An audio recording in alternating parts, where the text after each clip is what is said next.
Hello mga mommies and daddies. At today is Santi's birthday. At ngayong birthday niya, pupunta po kami ngayon sa Cardiff, Wales.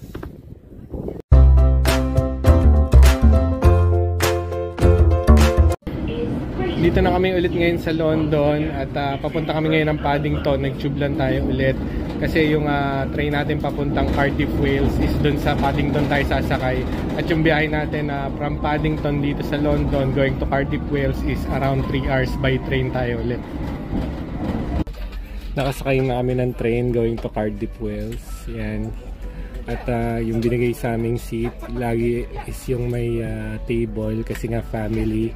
Pagka nakita naman nila kasi na ang bumili ng ticket may bata, automatic nila ibibigay nila sa inyo yung magkakasama kayo as family. So apat ang pwedeng umupo dito. Yan.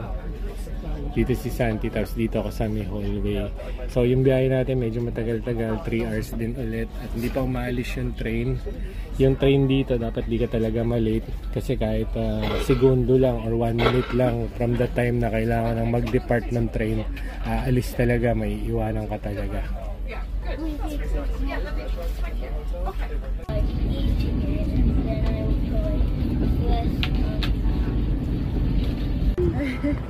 Dito na ngayon tayo sa Cardiff, Wales. Malapit lang tayo sa train station, kaya pagbalik din natin papuntang London madali lang. 4 minutes walk lang siya. At binabaan namin yung Cardiff Central Station. Tapos dito tayo magstay ng 3 nights and 4 days dito sa Clayton. So pasok muna namin tong gamit namin kasi maaga pa naman kami. At ang check-in dito is 3 PM ba, honey? Yan, tapos hanap muna tayo ng pwede nating kainan. Binigay muna namin yung luggage namin kasi nga 3 pa yung check-in namin, naayos pa yung room. Pakita ko lang sa inyo, so ito nga ulit yung Clayton Hotel. Magkakatabi na yung mga hotel dito. Dito Premier Inn. Yan. Tapos yun, may Radisson Blu, tsaka Marriott Hotel. Yan. So hanap ngayon kami ng kakainan, lakad-lakad lang kami. At para makakain na si Santi ng kanyang lunch. Pumasok ngayon kami sa isang mall sa kanila. Yan, parang mall lang din sa Pilipinas. Ito yung part na maraming kainan.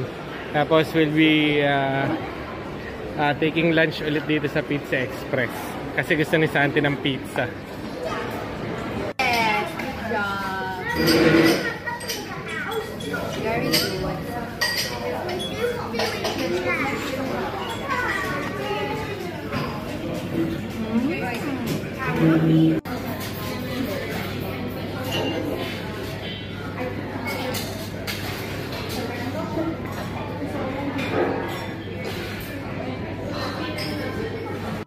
Nakabalik na kami dito sa hotel at nakapag-check-in na kami. Tapos quick room tour lang tayo. Pakita lang namin sa inyo yung aming pagstayan dito sa Cardiff, Wales ng 4 days, 3 nights. So yan.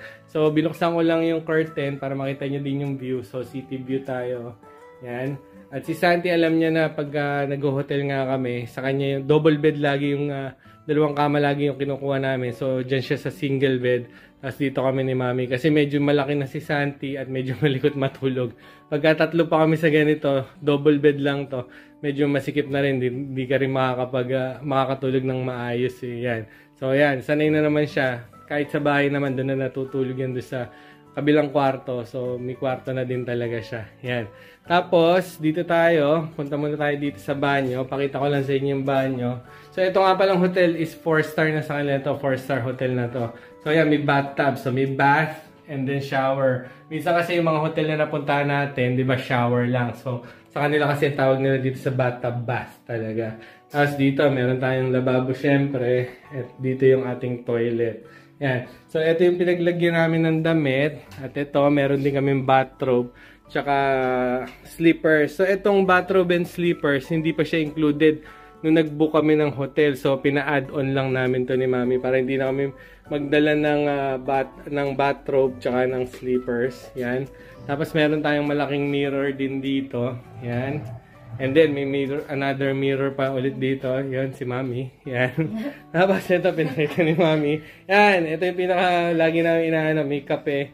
Yan. So may tubig na siyang kasama. May kettle na. May mga, yan. Basta tea, coffee, yan. Pero bumili pa rin syempre tayo ng tubig kasi nga 4 days din tayo dito. Tapos may coke lang kami. Yan. Tapos hindi na kami nakapagdala ng lotion. Dito na lang kami bumili ng lotion.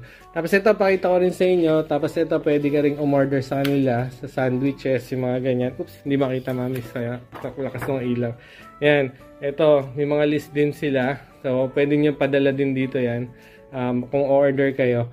And also, ito yung kinamin. Ito yung mga castle na pwede namin puntahan. So, syempre, itong Cardiff Castle. Tsaka, ito, hindi ko mabasa to castle. Basta, ito, isa sa mga oldest castle to dito. So, mapapansin nyo, iba yung spelling ng mga words. Kasi, hindi lang kasi sila nagsasalita dito ng English. Also, dito sa Wales, meron silang sarili ng language. So, Welsh ang tawag nila doon. So, kung makikita nyo, pagka naglakad-lakad tayo, mga signboard, makikita nyo parang bakit iba yung mga signage nila. Kasi nga, meron silang yung letter spelling. Kasi nga, meron silang Welsh language. So, syempre, alam nyo naman dito, history dito. Yung susunod na hari, yun yung magiging Prince of Wales na dati nga si King Charles. At ngayon ay si Prince William na. Yan. So ngayon, dahil nga birthday ni Santi, at Sunday kasi ngayon, ang mga establishment nagsasara ng 4. So, eto, 4 o'clock na tayo. Yan, pakita ko sa inyo yung time. So, mapupunta lang namin dito, yung cathedral. Ano pangalan ng cathedral, Mami? St. David's Cathedral. So, St. David's Cathedral. Catholic Church siya. Tapos, makakapagsimba kami 5:30. Yan, may mass daw. So, let's see kung makakapagsimba tayo. At tingnan natin yung cathedral din nila dito. So, gagawin na lang namin dito sa vlog is, gagawin na lang namin day 1, day 2, day 3. Kasi yung last time na vlog namin, umabot ng 1 hour, no? So, ang haba. So, medyo ubus oras pag pinanood din. So, ganun na lang gagawin namin. So, yun yung first day namin. Uy, ang ganda. Rocking. natin lahat. So, yun. Ganun na lang ang gawin natin na ilang araw na lang nating i-vlog tong pag-visit natin dito sa Wales. So, pahinga-pahinga lang po kami and maya-maya 5:30 o 5 o'clock punta na kami dun sa church and mga ilang minutes walk yun, honey. Malapit lang dito. Malapit lang na malapit. At magkano nga pala itong hotel na to sa 4 na araw? 184 pounds. So, 184 pounds around in peso. Sa 100 pounds kasi, 7,000 eh. O pagpalagay na natin 12,000. Siguro. Mga 12,000. So, kung i-compare nyo lang sa Pilipinas, so 4 days, 3 nights na yon at 4-star hotel na tong Clayton. Of this Sunday, the Sunday of Divine Mercy. Because what he does with Thomas is he shows us God's mercy. When we talk of God's mercy, I wonder what goes through our minds. Are we talking about God's pity? Are we talking about God's forgiveness? Because if we are, then we're way off being trapped. He told us, and hallelujah, rejoice is our song. God's mercy. After namin magsimba, may Jollibee pala dito sa Cardiff, Wales. So dito kami kakain ng dinner, mag-Jollibee kami. Kasi nung trinay namin mag-search ng Jollibee dito, hindi namin nakita sa internet eh. So ayan, pero naglalakad kami at nadaanan nga natin. Malapit lang pala to sa simbahan, kaya pag nagsimba kayo, ayan, pwede kayong dumaan dito sa Jollibee dito sa Cardiff, Wales.